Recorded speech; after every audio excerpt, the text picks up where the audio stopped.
अस्सलाम वालेकुम, welcome back to my channel Baji Parveen health and beauty tips से खुशामदीद। आज की वीडियो में हम बात करेंगे औरतों के रहम में पानी की थैलियाँ जो बन जाती हैं वो ख़त्म नहीं होती। आज उनकी परेशानी ख़त्म होने वाली है। मेरी वीडियो के अंत तक देखिएगा, सुनिएगा, ताकि आपकी परेशानी घर बैठे ही दूर हो जाए। कैसे हैं नाज़रीन? उम्मीद करती हूँ बिल्कुल खैरियत से होंगे। अल्लाह ताला आपको अपने घरों में खुशाबाद रखे, छोटे बड़े सब हमेशा तंदुरुस्त तवाना रहें। आज की इस वीडियो में हम बात कर रहे थे जिनके बहुत ज़्यादा पानी की थैलियाँ बन जाती हैं तो औरतें ऑपरेशन करवा लेती हैं मगर फिर दोबारा बन जाती हैं।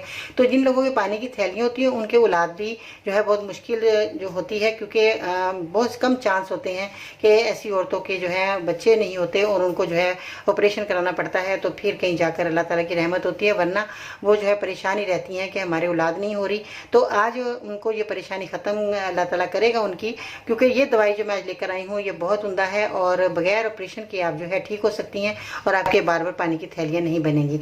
तो आज हम इसका ये भी बताएंगे कि आपको पानी की थैलियाँ किस वजह से बनती हैं, कि औरतों को पता ही नहीं होता कि हमारे को किस वजह से बनती है। ये गर्मी की वजह से हमारे को पानी की थैलियाँ बनती हैं। अगर हम ज़्यादा गर्म चीज़ें खाते हैं तो इनसे जो है थैलियाँ बनना शुरू हो जाती हैं। तो आपको मैं सब बहनों को यही कहना चाहूँगी कि आपने आप गर्म चीज़ों का इस्तेमाल बिल्कुल भी नहीं करना, ठंडी चीज़ों का इस्तेमाल करें तो आपकी ये परेशानी हमेशा के लिए ख़त्म हो जाएगी। आज मैं जो चीज़ें दिखा रही हूँ इसमें आपने मुलट्ठी का इस्तेमाल करना है, जो कि मुलट्ठी आपके घर में मौजूद है और ये होनी भी चाहिए क्योंकि ये बहुत फ़ायदेमंद चीज़ है।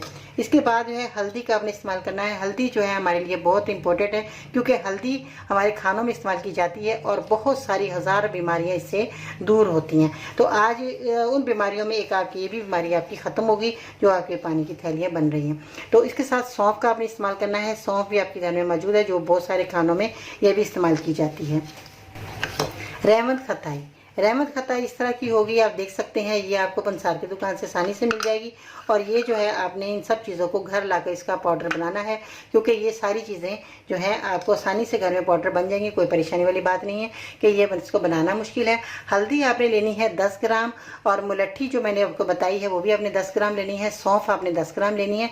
रेवंद खताई जो है ये आप देख रहे हैं, इसको आपने जो है 30 ग्राम लेना है रेवंद खताई को, और इसका सब चीज़ों का आपने अच्छे तरीके से पाउडर बनाकर रख लेना है। बाज़ लोग वैसे नहीं खा सकते तो आपने क्या करना है, 1000 मिली वाला कैप्सूल आप ले लें और उसमें जो है इसको भर लें। ये दवाई थोड़ी कड़वी सी होती है इसलिए खाने में थोड़ी मुश्किल होगी, कोई बात नहीं, अगर आप कैप्सूल में भर लेंगे तो आपको ये खाने में आसानी रहेगी। तो आपने इसलिए कैप्सूल में भरकर आप खाएंगे कि आपको ये जो है कड़वी नहीं लगेगी। तो एक कैप्सूल आपने सुबह दोपहर शाम पानी की मदद से आपने खाना है। हर खाने के बाद आपने तीनों टाइम एक एक कैप्सूल आपने खा लीजिएगा। अगर आप 3 हफ्ते ये दवाई खाते हैं तो आपकी परेशानी हमेशा के लिए चली जाएगी। तो ये दवाई इस्तेमाल करें और फीडबैक में बताना है कि आपको मेरा ये नुस्खा कैसा लगा, और मेरे चैनल को सब्सक्राइब करें, मेरी वीडियो को ज़रूर लाइक करें ताकि इस तरह की जो है वीडियो आपको मिलती रहे, और बेल आइकन को ज़रूर दबाना है। तो इसी तरह ही आपको जो है घर बैठे आपकी परेशानियाँ दूर होती रहेंगी और आपकी जो है बीमारियाँ हमेशा के लिए चली जाएंगी।